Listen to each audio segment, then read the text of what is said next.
Olá, meu amigo estudante, você que está se preparando para o exame da ordem.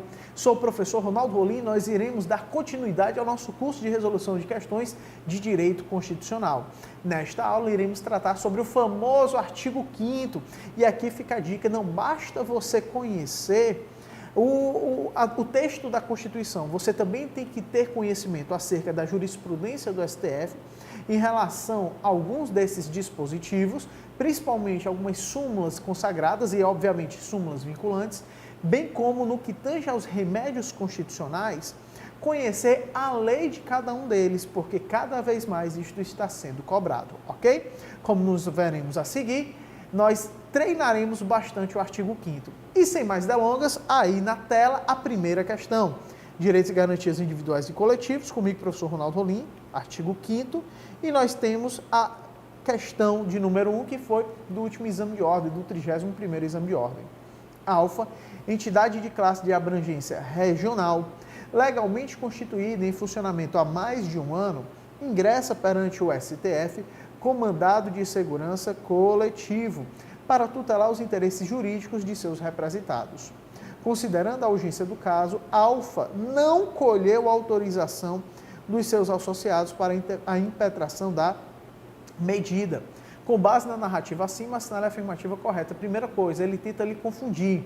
A entidade de classe de abrangência regional não interessa. Ele tenta lhe confundir com o legitimado do controle de constitucionalidade. Lá no artigo 103, tem que ser entidade de classe de âmbito nacional, realmente. Mas aqui, para o mandado de segurança coletivo, lá no artigo 5º, inciso 70, basta ser entidade de classe. Não interessa se de âmbito nacional, se de âmbito regional, entidade de classe. Então, não interessa se é de âmbito regional. Realmente pode impetrar o mandado de segurança coletivo, não tem nenhum problema.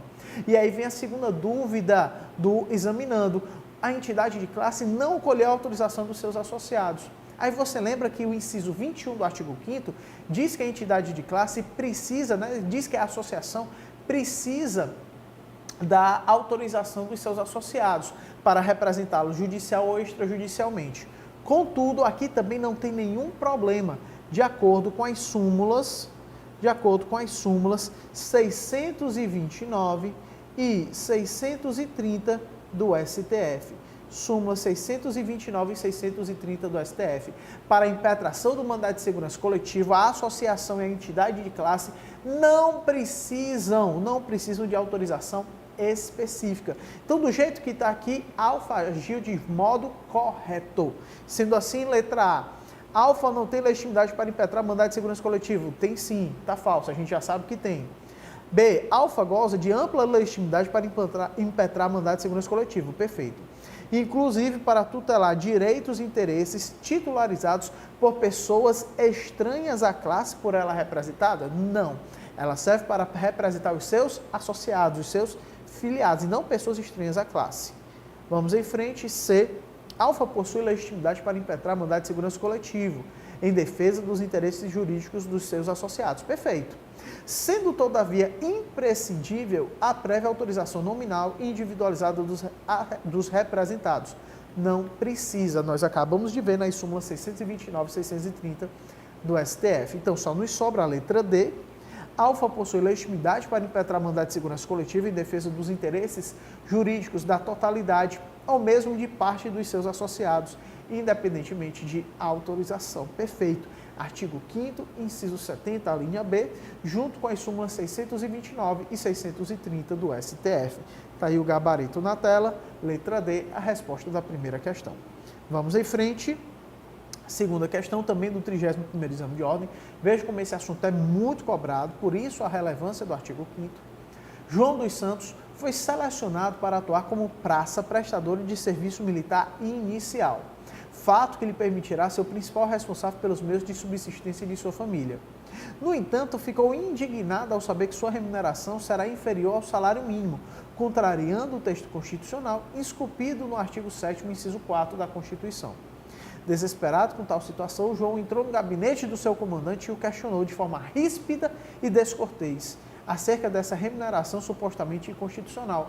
Olha que praça, subversivo. Sofrendo, em consequência dessa conduta, punição administrativa e disciplinar de prisão por 5 dias, nos termos da legislação pertinente. Desolada, a família de João procurou um advogado para saber sobre a constitucionalidade da remuneração inferior ao salário mínimo, bem como da possibilidade de a prisão ser relaxada por ordem judicial. Nessas circunstâncias, nos termos do direito constitucional brasileiro e da jurisprudência do STF, assinale a opção que apresenta a resposta do advogado. Em primeiro lugar, a questão da remuneração inferior ao salário mínimo é constitucional, inclusive, súmula vinculante número 6. A súmula vinculante número 6 diz ser constitucional a remuneração de praça, no serviço militar inferior ao salário mínimo. Então o STF já bateu o martelo em relação a isso. Quanto à possibilidade de a prisão ser relaxada por ordem judicial, o artigo 142, parágrafo 2º da Constituição Federal, diz não ser possível habeas corpus contra punições disciplinares militares. Sendo assim, neste caso, a punição não pode ser relaxada. Ah, professor, mas hoje eu ouvi falar que habeas corpus é possível contra punições disciplinares. Calma, não é possível para analisar o mérito, mas apenas os pressupostos de legalidade, isto é, se a medida foi proporcional e se a autoridade que decretou a prisão era competente para tal. Bacana? Cuidado com isso. Sendo assim, vamos analisar a alternativa A. A remuneração inferior ao salário mínimo para as praças prestadoras de serviço militar inicial não viola a Constituição de 88. Perfeito, súmula vinculante número 6. Bem como não cabe habeas corpus em relação às punições disciplinares militares, exceto para análise de pressupostos de legalidade, excluída a apreciação de questões referentes ao mérito. Opa, letra A é a verdadeira logo de cara. Súmula vinculante número 6 e artigo 142, parágrafo 2º da Constituição. Bacana? Vamos em frente, terceira questão. O STF reconheceu a periculosidade inerente ao ofício desempenhado pelos agentes penitenciários, hoje as polícias penais, por tratar-se de atividade de risco. Contudo, ante a ausência de norma que regulamente a concessão da aposentadoria especial no Estado Alfa, os agentes penitenciários dessa unidade federativa encontram-se privados da concessão do referido direito constitucional. Diante disso, assinale a opção que apresenta a medida judicial adequada a ser adotada pelo Sindicato dos Agentes Penitenciários do Estado Alfa, organização sindical legalmente constituída em funcionamento há mais de um ano em defesa da respectiva categoria profissional. Veja bem, ele está falando que tem ausência de norma regulamentadora para um direito previsto na Constituição. Ora, eu vou ter o mandado de injunção, artigo 5º, inciso 71. Faltou norma regulamentadora para determinado direito constitucionalmente garantido? Mandado de injunção. A grande dúvida que fica é, será que essa organização sindical pode impetrar o mandado de injunção? A Constituição é silente sobre isso, mas nós sabemos que a Lei 13.300 de 2016, lá em seu artigo 12, possibilita o mandado de injunção coletivo. Professor, não tem na Constituição, exato, mas você tem que conhecer a norma regulamentadora do mandado de injunção. Artigo 12 da Lei 3.300 possibilita que esta organização ingresse com o mandado de injunção coletivo. Sendo assim, vamos em frente, letra A. A organização sindical pode ingressar com mandado de injunção coletivo para sanar a falta da norma regulamentadora, dispensada a autorização especial dos seus membros. Perfeito. Perfeito. Já falamos das súmulas 629 e 630, que inclusive para o mandado de injunção coletivo também não necessita dessa autorização especial. É a mesma lógica para o mandado de segurança coletivo. Então, mais uma vez, logo de cara, a letra A é a resposta correta.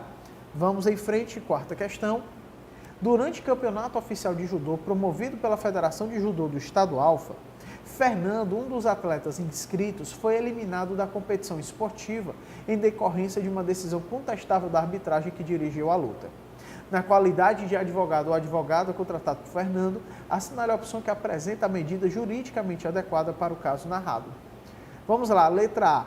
Fernando poderá ingressar com processo perante a Justiça Desportiva para contestar o resultado da luta e, uma vez esgotadas as instâncias desportivas e proferida a decisão final sobre o caso, não poderá recorrer ao Poder Judiciário. Opa! Nós temos aqui o princípio da inafastabilidade de jurisdição, artigo 5º, inciso 35. A lei não pode excluir da apreciação do Poder Judiciário lesão ou ameaça a direito. Neste caso, o erro da questão está dizendo aqui que ele não pode recorrer ao Poder Judiciário. Pode sim, mas realmente tem que esgotar as instâncias desportivas.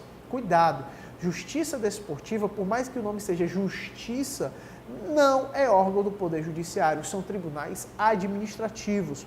E a Constituição, lá no artigo 217, parágrafo 1º, ela deixa bem claro que, se tratando de matéria desportiva, realmente deve esgotar todas as instâncias da justiça desportiva para só depois ingressar com o processo judicial. Cuidado, ok? Letra B. Fernando poderá impugnar o resultado da luta perante o Poder Judiciário, independentemente de esgotamento das instâncias da justiça desportiva? Claro que não, acabamos de falar justamente o contrário no artigo 217, parágrafo 1º. Letra C. Fernando, uma vez esgotadas as instâncias da justiça desportiva, que terá o prazo máximo de 60 dias contados da instauração do processo para proferir decisão final, poderá impugnar o teor da decisão perante o Poder Judiciário. Corretíssimo.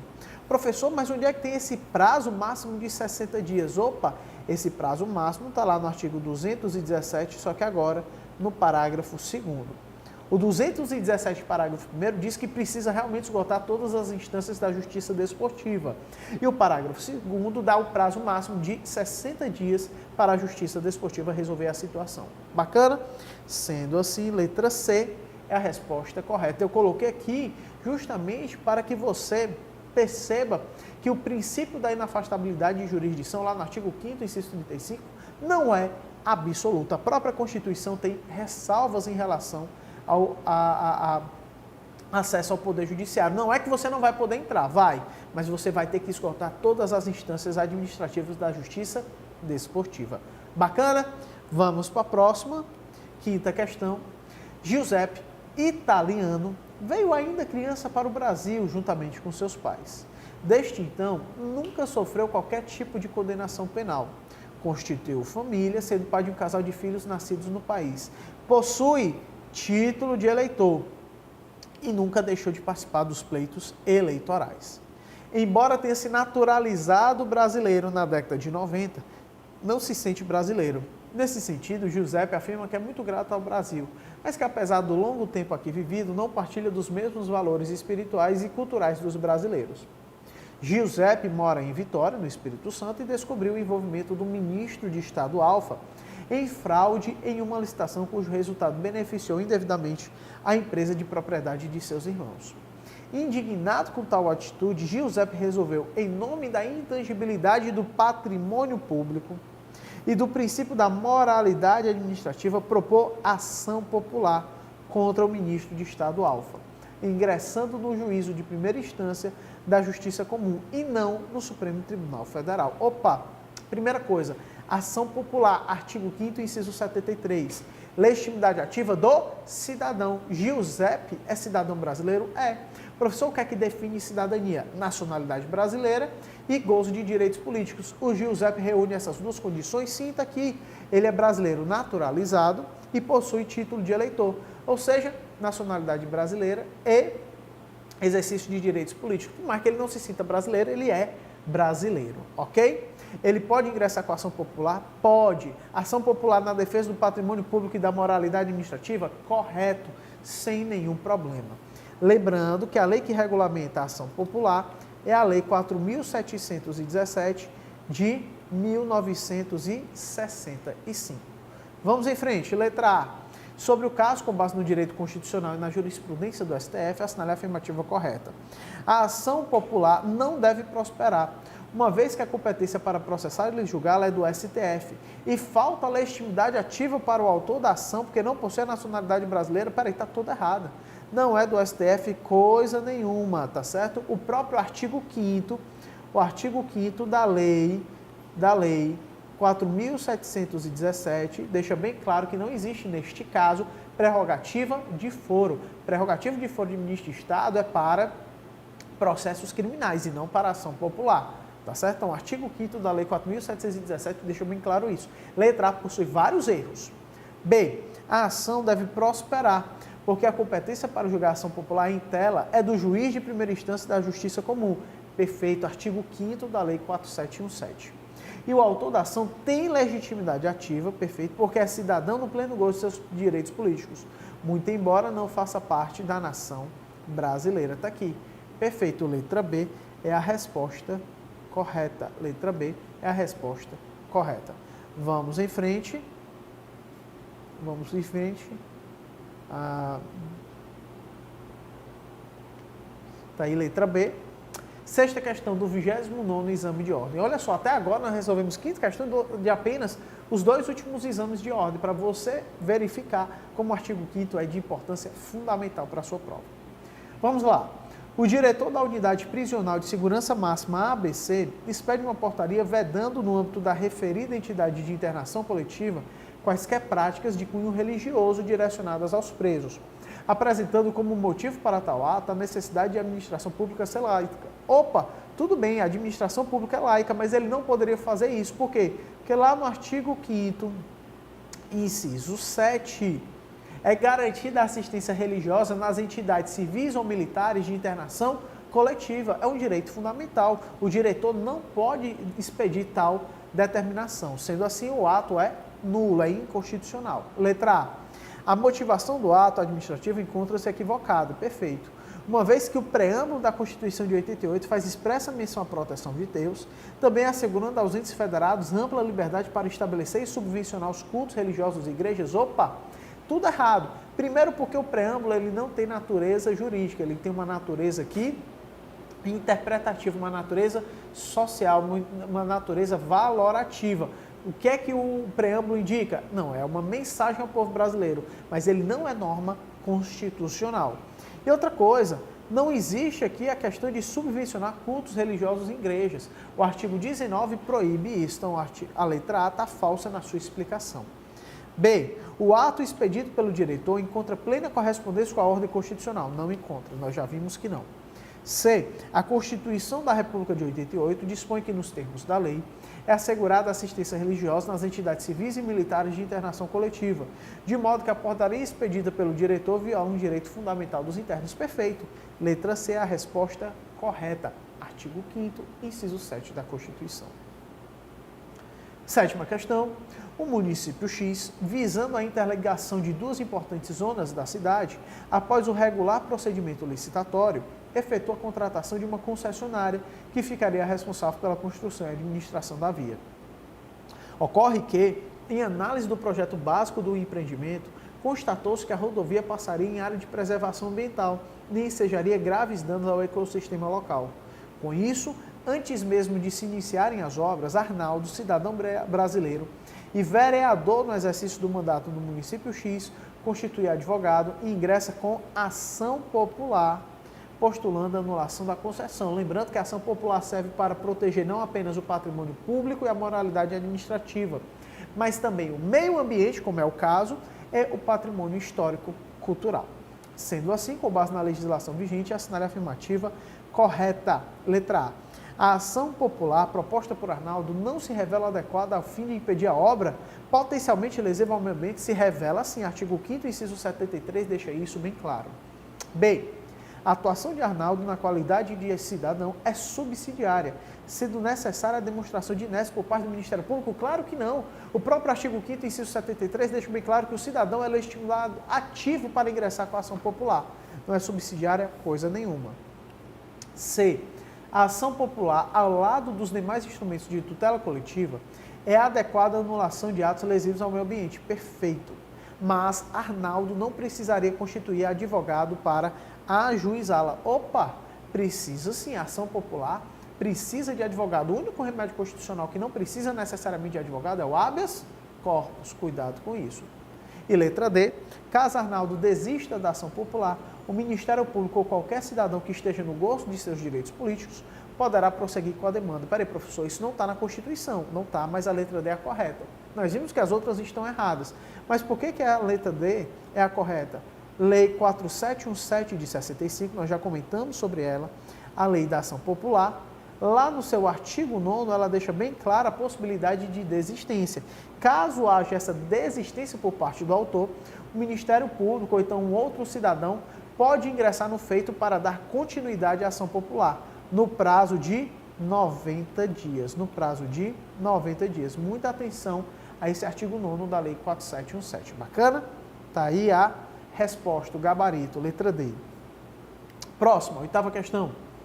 Alisson, cidadão brasileiro, ingressa com requerimento administrativo perante a Secretaria Fazendária do município Y, pleiteando a revisão do valor do imposto sobre a propriedade predial e territorial urbana, IPTU, uma vez que não concorda com os cálculos empregados pela autoridade fazendária. Alisson, decorridos 90 dias sem qualquer atualização no andamento do feito, retorna à repartição administrativa indagando o porquê da demora. Ele obtém como resposta que o trâmite do procedimento é sigiloso, mas que seria possível obter uma certidão com as informações postuladas mediante o pagamento de determinada quantia a título de taxa. Diante da situação hipotética apresentada, com base no texto constitucional, assinale a afirmativa correta. Opa, cuidado aqui. Ele quer obter essa certidão. A obtenção de certidões, lá no artigo 5º, inciso 34, a linha B. A obtenção de certidões para a defesa dos seus interesses é é uma garantia constitucional que independe do pagamento de taxa. Então, essa taxa aqui, esse pagamento, ele é inconstitucional, ok? Sendo assim, letra A. A atuação da Secretaria Fazendária revela-se inconstitucional, perfeito. Pois a obtenção de certidões em repartições públicas, contendo informações de interesse particular ou de interesse coletivo ou geral, é direito de todos sem o pagamento de taxa, perfeito. Artigo 5º, inciso 34, a linha B. Ressalvadas aquelas cujo sigilo seja imprescindível à segurança da sociedade e do Estado, perfeito. Por sua vez, essa parte final está correta de acordo com o inciso 33. Nós temos o direito de acesso à informação, contudo, existe aqui uma exceção. Informações relativas à segurança da sociedade e do Estado não são passíveis de disponibilização. Portanto, a letra A é a resposta correta logo de cara. Pega o inciso 34, a linha B, e o inciso 33, que a alternativa A está totalmente correta. Vamos para a próxima. Os produtores rurais do município X organizaram uma associação civil sem fins lucrativos para dinamizar a exploração de atividade econômica pelos associados, bem como para fins de representá-los nas demandas de caráter administrativo e judicial. Anderson, proprietário de uma fazenda na região, passa a receber mensalmente carnê contendo a cobrança de uma taxa associativa, embora nunca tivesse manifestado qualquer interesse em ingressar na referida entidade associativa. Opa, não pode. Inciso 20 do artigo 5º, ninguém poderá ser obrigado a manter-se associado ou a associar-se. Então, ele não é obrigado a ficar nessa associação. Então, esse carnê, essa cobrança dessa taxa é ilegal, é abusiva, é inconstitucional. Mas vamos em frente. Em consulta junto aos órgãos municipais, Anderson descobre que a Associação de Produtores Rurais, embora tenha sido criada na forma da lei, jamais obteve autorização estatal para funcionar. Opa, nem precisa. O inciso 18, aqui é o inciso 20 e aqui é o inciso 18. O inciso 18 deixa bem claro que para a criação de uma associação não precisa de autorização. A criação de associação independe de autorização estatal, não tem nenhum problema não ter autorização, não precisa. Diante disso, procura um escritório de advocacia especializado para pleitear judicialmente a interrupção da cobrança e a suspensão das atividades associativas. Opa, suspensão das atividades associativas, inciso 19. Para suspender as atividades de uma associação, basta qualquer decisão judicial. É diferentemente da dissolução compulsória. Dissolução compulsória só com decisão judicial transitada em julgado. Bacana? Sendo assim, assinar a afirmativa correta. Letra A. Anderson pode pleitear judicialmente a interrupção da cobrança. Perfeito. A qual revela-se indevida, pois ninguém pode ser compelido a associar-se ou a permanecer associado. Perfeito. Ressaltando-se que a falta de autorização estatal não configura motivo idôneo para a suspensão das atividades da associação. Claro, porque não precisa de autorização. Letra A, mais uma vez, é a resposta correta, logo de cara. 10ª questão do 26º exame de ordem. Antônio, líder ativista que defende a proibição do uso de quaisquer drogas, cientifica as autoridades sobre a realização de manifestação contra projeto de lei sobre a liberação do uso de entorpecentes. Opa, realização de manifestação. Marina, líder ativista do movimento pela liberação do uso de toda e qualquer droga, ao tomar conhecimento de tal evento, resolve então, sem solicitar autorização à autoridade competente, marcar para o mesmo dia e local manifestação favorável ao citado projeto de lei, de forma a impedir a propagação das ideias defendidas por Antônio. Nesse sentido, segundo o sistema jurídico constitucional brasileiro, assinar a afirmativa correta. Aqui, ele fala da liberdade de reunião, lá no inciso 16 do artigo 5º. Precisa ser de forma pacífica e sem armas em locais abertos ao público. Precisa de autorização? Não, não precisa de autorização, realmente não precisa de autorização, mas precisa de prévio aviso à autoridade competente, para não frustrar outra reunião já convocada para o mesmo local e data. Dessa forma, letra A, Marina pode dar continuidade à sua iniciativa, pois com fundamento no princípio do Estado Democrático estará amplamente livre para expressar suas ideias. Neste sentido, não. Por quê? Porque o Antônio tinha pedido a autorização, na verdade, ele tinha avisado, pedido a autorização, não precisa. Ele tinha avisado inicialmente, você não pode frustrar outra reunião anteriormente convocada. Aquela história, o meu direito termina onde começa o do outro. B. Marina não poderia dar continuidade à sua iniciativa, realmente não poderia, pois o direito de reunião depende de prévia autorização? Não, depende de prévia comunicação. C. Marina não poderia dar continuidade à sua iniciativa, já que sua reunião frustraria a reunião de Antônio, anteriormente convocado para o mesmo local. Perfeito. Letra C, a resposta correta, com base no artigo 5º, inciso 16. Vamos em frente.